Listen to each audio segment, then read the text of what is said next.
I have so many men that want to you that contact me about you. So one of my new friends, a newer neighbor actually, was like, oh my God, you got to set me up with Matteo. And I was like, all right, but I think he's kind of into boys his own age.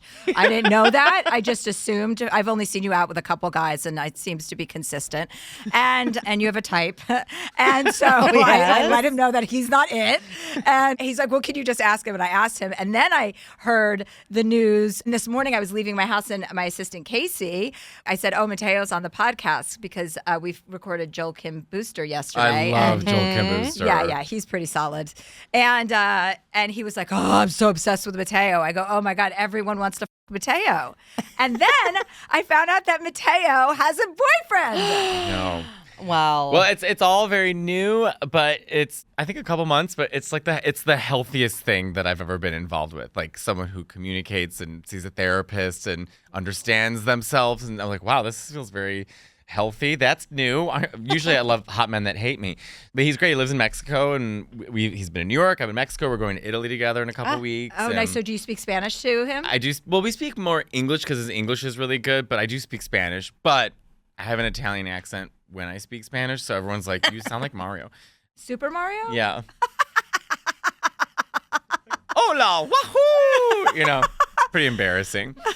But yeah, I'm really, it feels very good, very healthy. And he also understands, like, I mean, it's long distance, but I'm like, anyone who dates me is going to have to date long distance. Right. We're on the road. But it's preferable in a agree. relationship. I I think agree. it is preferable in our day and age. There are so many ways to communicate, and the only way to not get sick of somebody is to not see them all the time. I agree. And it keeps the fire burning, right? Yes. But it's nice that so many people want to me. I know. That feels good. I know. I mean, you must be used to that, though, getting hit on by people's friends or wanting people wanting to set you up with their friends, right? Yes, that does happen pretty often. But, I don't know. I'm on planes, I play video games, and then I do shows. So how did you hook up with this guy? I just started following him on Instagram because he was so gorgeous. Mm-hmm. And then I sent him like a heart emoji, and then he like sent one back. Then we're just chatting. It was like casual chat. Then it was chatting all the time. Then he's like, well, here's my number. Yeah. And then it was FaceTiming all day. Before you saw each other, were you Before. FaceTiming? Yeah. Yeah. And then I met him at the airport in New York. And then before I met him, I was like, what the why did I agree to this? Like some stranger's coming to my home. Now I got to like take him around New York. The second I met him, I thought he's going to be in my life for a while. Aw, that's cute. What do you mean you met him at the airport? Did you picked him up. Oh, that's old school, Matteo. I know. I don't even know how to get to the airport. When I you're took it meeting over. someone for the first time, do you like bring flowers? Do you bring? I brought him a like- protein bar. No, Catherine, no one's doing that. No one's bringing flowers or hard-boiled eggs to the fucking airport. Oh, not those Catherine eggs. lives in La La Land. I mean, I don't know what her base of reality is, but it's way off. I know. I love that now, Chelsea, anytime I'm on a flight and I see something like people with their feet up, I just text you. My DMs are so filled with people. They were like, I was on this flight from Singapore to whatever, and look what happened. And I'm like, I want to help you people, but I need to stop getting feet in my DMs. There was a New York Times article with this flight attendant who said, like, these are our requests moving forward. Please honor these things.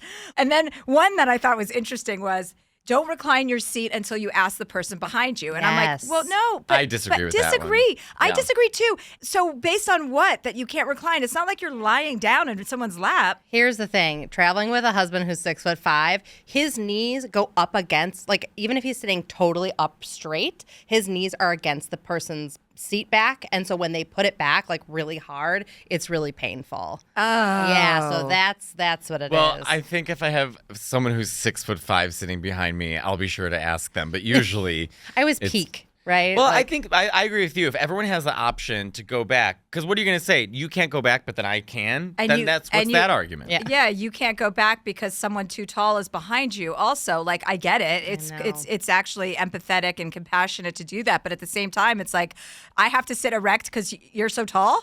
Why? I mean, I just like, and then I always think it's so annoying when they come over and put your seat back up before takeoff. Like, why? What the is going to happen when I'm reclining 10 degrees during takeoff? Like, is the whole plane going to blow up? Dear Chelsea, I'm a 29-year-old lesbian, and I've been married to my wife for 2 years, and I've known her for 8 years. My problem is dealing with my first girlfriend, whom I dated 10 years ago. As you can imagine, your first girlfriend as a woman is very special. That said, my ex has continued to want a friendship with me. We made amends a couple years ago after she reached out to me wanting to restart our friendship. Knowing we were both in relationships, we all began hanging out. The more we hung out, the more I realized I felt weird hanging out with my ex, and it got to the point where I needed to end our friendship. After a long day and night of drinking, I got the courage to tell her that the friendship was difficult for me and I didn't want any part of it. Well, my wife overheard the conversation, and we haven't spoken to them since. I promised myself I wouldn't fall for the I miss you texts anymore, and the friendship was over. My now wife and I got engaged a few months after the incident, and we've been happily married for 2 years and are in the process of starting a family. I haven't thought twice about my ex until recently. I received a long text from my ex over 2 weeks ago, and it was the standard I miss you with a sprinkle of we're meant to be in each other's lives. The moment I read it, I got very angry and wanted to respond to tell her, please leave me alone, but I didn't and haven't. Now I feel like an asshole for ghosting. I want nothing to do with her, but I'm not sure what to say. Olivia.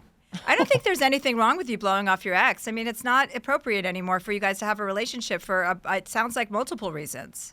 I think it's disrespectful for her to not respect your boundaries. If you had to explain to her multiple times that you don't feel comfortable with the relationship with her and she's still sending you those messages, then you're allowed to ghost. I think ghosting is only rude if you've not communicated how you feel to that person, and you have. So you don't need to It's actually not even ghosting. Ghosting is when you're in a conversation with somebody and all of a sudden they disappear without any explanation. Yeah. You've already given her an explanation. So how many times do you want to repeat yourself? Just block her and be done with it. Yeah. You don't need her in your life. It's an ex-girlfriend. Don't be sentimental about it. It's over. It doesn't work with your new relationship. That's more important in your life. Don't worry. You don't owe her any explanation. You already told her. Say, I'm done with you, Miracle Ear. That's your last text, and then block her. But yeah, I think that you're just, you don't want to leave the situation with the impression of like, I'm a bad person, but you're not a bad person. But you also can't allow people to just walk over you if they text you. If you've explained how you feel and she doesn't respect that, you have every right to stop them from entering your life. Yeah, and it sounds like this, like the rekindling of the friendship stirred up some things, and obviously, like it caused a rift, like you talked about with your now wife, which, as Chelsea said, is your most important relationship. Don't feel shame and don't self-immolate. Like everyone is so hard on themselves. You're married. You're happy. Well, she's also giving way too much credit to her ex. It's enough already. Yeah, you Stop. need to. Yeah, exactly. You can't manage her feelings and your wife's feelings and your feelings all at the same time. Especially when she's not respecting your wishes. Yeah. And there's a reason you're not with her and you're with your wife now, who's like someone who obviously loves and respects you. I think tonight, in order to like get over some of these feelings, I think make your wife a really nice dinner, have a romantic evening. I think you need to just say, I'm absolving myself of any negative feelings around this, and just like have a wonderful candlelit dinner tonight.